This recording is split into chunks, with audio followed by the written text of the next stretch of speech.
Hey guys, Chris here. Today we have a story about a repair technician who's on a remote mountain in Utah. And there on the job site, he has a very frightening discovery. That's next.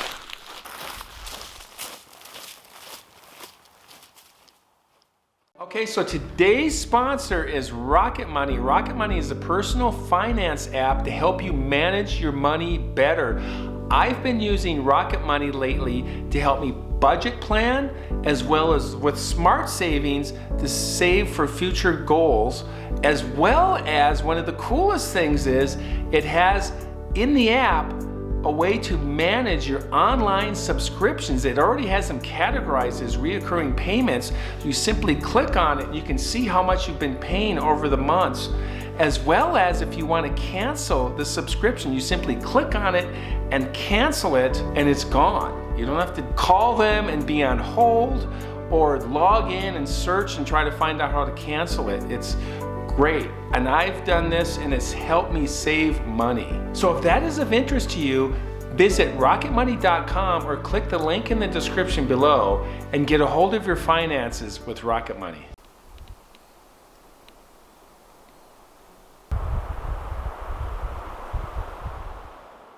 All right, you guys, I am in the Sierra Nevada and I got the Feather River right over here. I'm in some pretty thick forest. I've been maneuvering around with my Gaia GPS. It's been helpful, but I know my way around here really well, but it's really thick forest. I like checking out the forest and just discovering little meadows and little areas. It's pretty cool.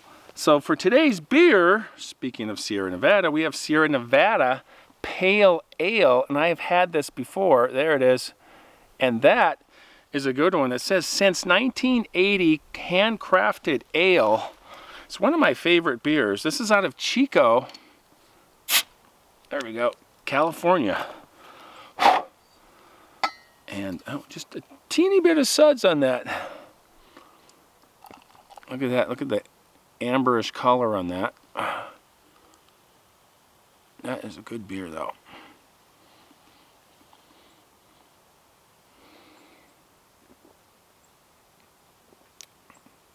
Yeah, it's a real solid beer taste. Smooth finish to it. It's a pale ale. It's really tasty. I really like this beer. But yeah, the Sierra Nevada Pale Ale, finest quality, purest ingredients. There you go. All right, cheers.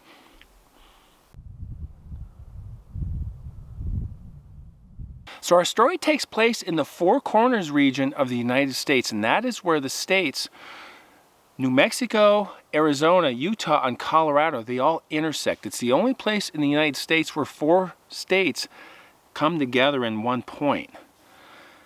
And that is where in 1994, Martin, who was an MRT, microwave repair technician, that was his jurisdiction to do repair and maintenance and updates on these radio towers, microwave radio towers that were usually located on the tops of mountains, remote mountains, to get the best signal.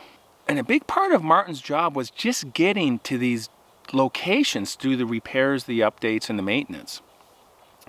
He spent a lot of time alone, and he would have to travel on these very remote roads and go up these windswept peaks, and winter was particularly rough.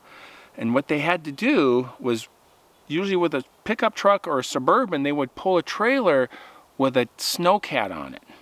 And they would go as far as they could go to get to one of these job sites, park the truck, and then get the Sno-Cat out when they couldn't go any further with the truck. In January of 1994, Martin has a repair job in southeastern Utah on a remote mountain. One of the towers went offline, and it was his job to go up there and figure out what was going on. Had been a lot of snow recently up there, and so he got the truck, had the trailer with the Sno-Cat on it, and he went to the base of this mountain and worked his way up as far as he could go until the snow started getting too deep, and he pulled over, parked the truck, got the Sno-Cat off the trailer, put the tools in it, and continued to work his way up this mountain. A few points along the way, it was very steep, and he was concerned about it, sliding off and maybe rolling or something. But he knew how to handle this Sno-Cat, did a good job, and he continued to work his way up, and he loved the views that he always got to see on these mountains. And there was desert all around, and he could have these amazing views up there. Continues on, he finally levels out, he's at the top, he sees the radio tower, microwave radio tower, and there's a small building that he needs to do the repair in. Right away he noticed there's a lot of snow up on the sides of the building. And they have doors on the side, and then sometimes they have doors on the top of these buildings to do the maintenance and repairs. And so he thought, okay, I'll get out and I'll climb up this small ladder and go in through the top. It'd just be easier. It's just a couple feet of snow on the top, and then it banked around the sides. It was just too hard to dig into the sides of it. As he's climbing up the top of this building, the base of the radio tower, he pulls himself up on this small ladder, and he looks and he can see the door from the top. And it was wrenched off its hinges, and it was laying a few feet away from the opening, and it was like bent, just kind of twisted. And he was just shocked at what he was looking at, because he'd never seen anything like this. Gets on top of this building, and he looks down, he can see it's snow down below, and he can't get to it, and he knows that's part of the reason this thing went offline, is snow got in there, and the cold air or whatever. And so he goes, okay, I don't know if I'm going to be able to fix this, because it's got to be dug out. We got to get a new door on here, and we got to assess and figure out what happened. So he goes back to his Sno-Cat, radios his boss, tells him the situation, and his boss says, okay, not really sure what's going on, but I hear you. It sounds like we're going to have to get some other people up there with you. I could go up there and we could replace the door, dig it out, and then get this thing back online. So Martin gets off the radio with his boss, and he's thinking about what he's looking at and what's going on up the top of this mountain on this tower site. And he's thinking, oh, maybe these mountaintops get, a lot of wind, like heavy duty wind, over 100, 150 miles per hour can take place on top of these mountains. So he thought maybe there was like a microburst of wind, and it just came in and just ripped this door off the top of this building, bent it, and kind of flung it over. Just kind of bizarre. He couldn't think of anything else. That was the only thing he could think of, kind of a Ripley's Believe It or Not kind of situation. And he thought maybe it was just kind of a freak wind or something that did this. And at that point he's thinking, okay, well, not much I can do. This has to be dug out. The door's got to be replaced. I need some help with this. And it's January, so the sun's going down a lot faster than any time in the year. So fires up the Sno-Cat. He's working his way down the slope, following his tracks that he'd made going up. And he gets about 150 yards down the mountain. Not too far. And he notices in his tracks that he made coming up, he sees like animal tracks. And these animal tracks appear to be heading down the mountain. And he couldn't tell from inside the cat what these tracks were, but they looked really large, really big. Puts the cat in park, leaves it idling, gets out, walks around, gets on the tracks that he made coming up, and he finds these really large footprints, human-like footprints, 16 inches long, 8+ inches wide, and they have a stride of about 4.5 or so feet between each step. And his Sno-Cat packed down really well, and these tracks were 5-6 inches deeper than the Sno-Cat tracks in his tracks that he made. And he's feeling kind of spooked looking at this. He's looking around, and he can tell they're heading down the mountain, and he's thinking, what is this? Is this really what I think it is? Is this a Bigfoot? And he didn't know much about Bigfoot. This was 1994. But he thought, wow, they're very large tracks, human-like, and it wasn't a bear that maybe it came out of hibernation or a mountain lion. And mountain lions are always in lower elevations anyways. And he thought, okay, this is really strange. This is really creepy, and he's feeling spooked. So he quickly gets back into the Sno-Cat, puts it in drive, and continues going down the mountain, the same direction these tracks were going. He's looking around, trying to keep track of what's going on. The tracks are still in front of him, and after about a quarter mile, these tracks went off his track and went up this slope and disappeared. He stops and gets out again, walks over, and he can see that these tracks went up this slope, and the stride continued to be 4.5+ feet between the tracks, heading up this fairly steep slope into the forest. And he doesn't know what to think about all this, but he just knows there's something really strange going on. Quickly gets back into the cat again and goes down to the truck, loads the cat up, heads home. Once he's at home, he tells his wife about his day, and then he told her what happened. And his wife right away said, I wonder if whatever made those tracks tore the door off its hinges at the top of the mountain. While Martin was telling his wife this, and they were having this discussion,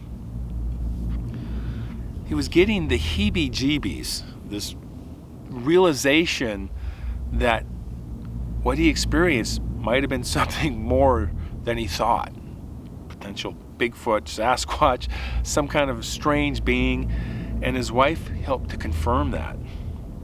He really still didn't know what was going on, but it was just this really creepy feeling that he had. And the following Monday, his boss and another tech got in the truck with the Sno-Cat, went back up the mountain to get this job done. They went as far as they could go, parked in the same spot where Martin had parked earlier, and they got out, got the cat out, and they loaded up this door that they had brought onto the side of the Sno-Cat and started working their way up the mountain. Martin didn't say anything about the tracks that he had seen on the previous trip. He wanted to make sure that they were there. It hadn't snowed since that previous trip, so Martin was pretty confident that the tracks would still be there. He didn't want to say anything until he found them again. They were working their way up this mountain, and the Sno-Cat, all three of them, and Martin is keeping an eye out on things, watching for these tracks. They get kind of near the top, they're still in the forest, and he sees the tracks. And he slows the cat down, he's driving it, and stops it, and he goes, hey, I just wanted to show you guys something that I saw on my previous trip working up here.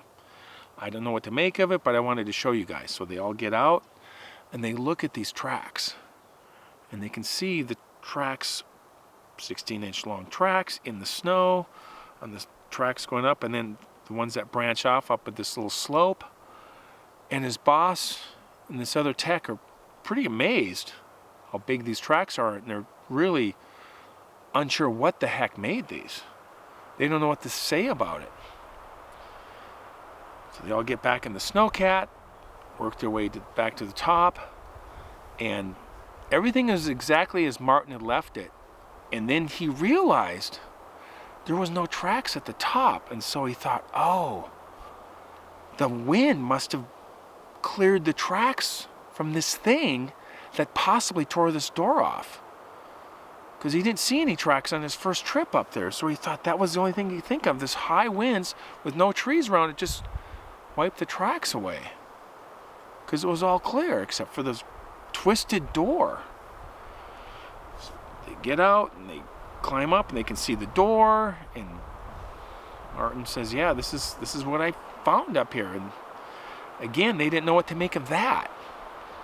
So the tech and the boss, they start digging out this site, getting it cleared out, get the door ready, and they continue to work and spent the afternoon working, getting this place back up to speed. They worked right through their lunch, and there was this foreboding feeling about being on top of this mountain after this kind of strange discoveries that they've been finding. And so they're really kind of quick to get out of there.